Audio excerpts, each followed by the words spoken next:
Hello दोस्तों, कैसे हो आप सब। बिल्कुल मस्त होंगे। तो देखो, आज हम यहाँ पर बात करने वाले हैं यूजीसी नेट के एग्ज़ाम के बारे में। देखो, नोटिफिकेशन डाला गया था और उसके अकॉर्डिंग बताया गया था कि जो पेपर हैं वो 20 तारीख से स्टार्ट होने वाले हैं। देखो, ये आपके सामने नोटिफिकेशन है, यहाँ पर लिखा हुआ है कि 20, 21, 22, 24, 25, 26, 29, 30, 1, 3, 4 और 5, इस तरीके से 20 नवंबर से और 5 दिसंबर तक पेपर होने वाले हैं। ठीक है। और इसी नोटिफिकेशन में एक बात बोली गई थी कि 15 दिन पहले, एग्ज़ाम से 15 दिन पहले जो सब्जेक्ट वाइज शेड्यूल है वो जारी कर दिया जाएगा। तो समथिंग 5 नवंबर को इनको सब्जेक्ट वाइज शेड्यूल जारी कर देना चाहिए था। इसके अलावा 10 दिन पहले एडमिट कार्ड जारी करने की बात कही थी कि एग्ज़ाम से 10 दिन पहले एडमिट कार्ड जारी कर दिया जाएगा, मतलब 10 से 11 नवंबर तक एडमिट कार्ड आ जाएगा। लेकिन अभी तक ना तो एग्ज़ाम शेड्यूल आया है और ना ही एडमिट कार्ड आया है, और एग्ज़ाम के मात्र 8 दिन बचे हुए हैं। तो इसको लेकर अब एक हमारे मन में सबसे बड़ा डाउट बना हुआ है कि क्या अभी भी पेपर पोस्टपोन होगा। तो मैंने कल, मतलब इससे पहले भी मैंने बात की थी और कल भी मैंने बात किया है एनटीए में, तो वहाँ से मेरे को रेस्पॉन्स मिला है, वो मैं सारा का सारा बताने वाला हूँ आपको, बिल्कुल ऑथेंटिक तरीके से बताऊँगा।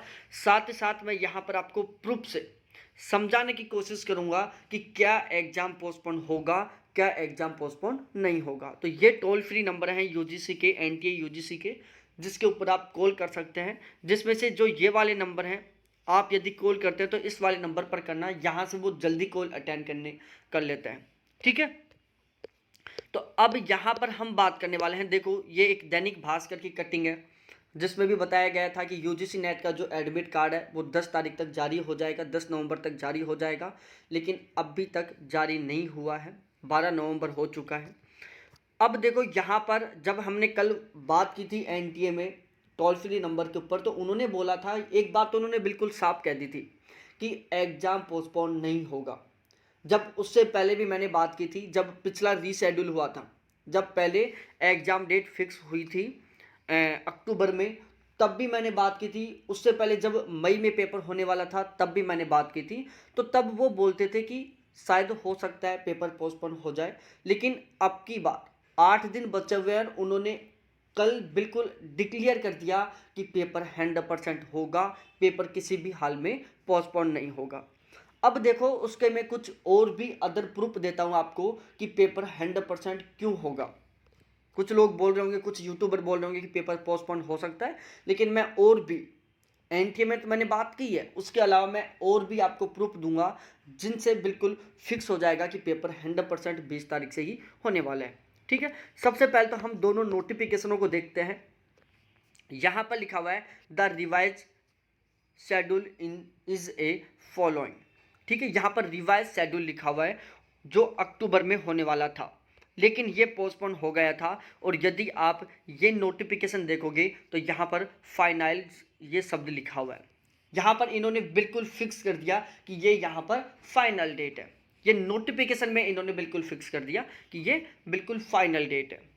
इसके अलावा देखो, जब भी नेट का पेपर होता है, इससे पहले जो पेपर होते थे, लॉकडाउन से जो पहले पेपर होते थे, तो उसमें एनटीए अपना 1 साल का पूरा पूरा शेड्यूल जारी कर देता था, बिल्कुल फिक्स होता था, कोई भी किसी भी तरीके का बदलाव नहीं होता था।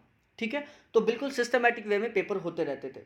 अब देखो, जो नेट का पेपर होता है, इसमें बहुत सारे एग्जाम का क्रॉस का सिस्टम होता है। जैसे पूरे भारत का एक पेपर है, ये पूरे भारत में होता है, और पूरे भारत में किसी ना किसी यूनिवर्सिटी में पीएचडी का एंट्रेंस एग्जाम, पीएचडी के इंटरव्यू, ये प्रोसेस चलती रहती है। तो जब यदि कोई कैंडिडेट नेट का एग्जाम देगा तो वो पीएचडी के लिए एंट्रेंस एग्जाम भी देगा। ठीक है। तो ये दोनों एग्जामों को आपस में ध्यान में रखना होता है। तो जब पहले एनटीए पूरा पूरा साल का शेड्यूल फिक्स कर देता था अपना, तो जो यूनिवर्सिटी अपना जो एंट्रेंस एग्जाम करवाती थी वो उसको ध्यान में रख के करवाती थी कि भाई, जैसे नवंबर में पेपर होने वाला है 5 से 10 नवंबर तक, तो पहले फिक्स कर लिया जाता था कि 5 से 10 नवंबर तक नेट का पेपर है, तो इसलिए हम इस टाइम में तो पीएचडी का कोई एंट्रेंस एग्जाम करवाएंगे नहीं, इसके आगे पीछे के टाइम में करवा लेंगे। तो ऐसा यूनिवर्सिटी फिक्स कर लेती थी। लेकिन पिछले 2 साल से सारा शेड्यूल बिगड़ रहा है, यूनिवर्सिटी के जो एंट्रेंस एग्जाम है वो भी नहीं हो पा रहे। तो अब उल्टा सिस्टम बैठ गया। अब एनटीए को यूनिवर्सिटियों को ध्यान में रखना हो रहा है, वहाँ पर क्रॉस डेट का चक्कर पड़ रहा है। अब मैं देखो एक छोटा सा एग्जाम्पल देता हूँ आपको। राजस्थान यूनिवर्सिटी में एमपैट का एग्ज़ाम फॉर्म अप्लाई हो चुके हैं, आपने भी फॉर्म अप्लाई कर दिया होगा। पीएचडी एंट्रेंस एग्ज़ाम है ये, ठीक है, जिसका एग्ज़ाम होने वाला है कब, 27 नवंबर को, ठीक है। ये नोटिफिकेशन अभी जारी हुआ है, 1 नवंबर के आसपास ये नोटिफिकेशन जारी हुआ था, जिसमें बोला गया था कि 27 नवंबर से आपका पेपर होने वाला है, ठीक है। जबकि एनटीए ने अपना जो ये नोटिफिकेशन है ये बहुत पहले जारी कर दिया था। अब इसमें देखो 27 तारीख को कोई पेपर नहीं है, 27 और 28 तारीख को कोई पेपर नहीं है, ठीक है।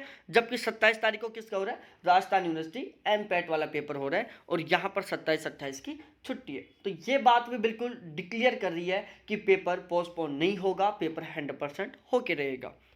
अब बात आती है कि यदि पेपर होगा तो एग्ज़ाम शेड्यूल कब तक आएगा, एडमिट कार्ड कब तक आएगा। यदि हम पिछले वाले एग्ज़ाम की बात करें 2020 में हुआ था, उसमें भी एडमिट कार्ड 5 दिन पहले ही आया था, ठीक है, आपको भी पता होगा, 5-6 दिन पहले ही एडमिट कार्ड आया था। और फिलहाल जितने भी एग्ज़ाम हो रहे हैं सभी में जो एडमिट कार्ड है वो 5-6 दिन पहले ही आता है। हाँ, इनको सब्जेक्ट वाइज एग्ज़ाम शेड्यूल जारी कर देना चाहिए था, लेकिन वो अभी तक नहीं कर पाए। बाकी पेपर 100% होगा अगले 1 या 2 दिन में, अगले 1 या 2 दिन में, मतलब 6 तारीख तक एडमिट कार्ड और एग्ज़ाम शेड्यूल दोनों जारी कर दिए जाएंगे। इसलिए अपनी पढ़ाई को बिल्कुल भी डिस्टर्ब ना करें और बिल्कुल टारगेट लेके पढ़ें। आपको बहुत सारा टाइम मिला है, बहुत शानदार आपको मौका मिला है तैयारी करने का, ठीक है। तो पेपर 20 तारीख से ही होंगे, ये बिल्कुल कन्फर्म है।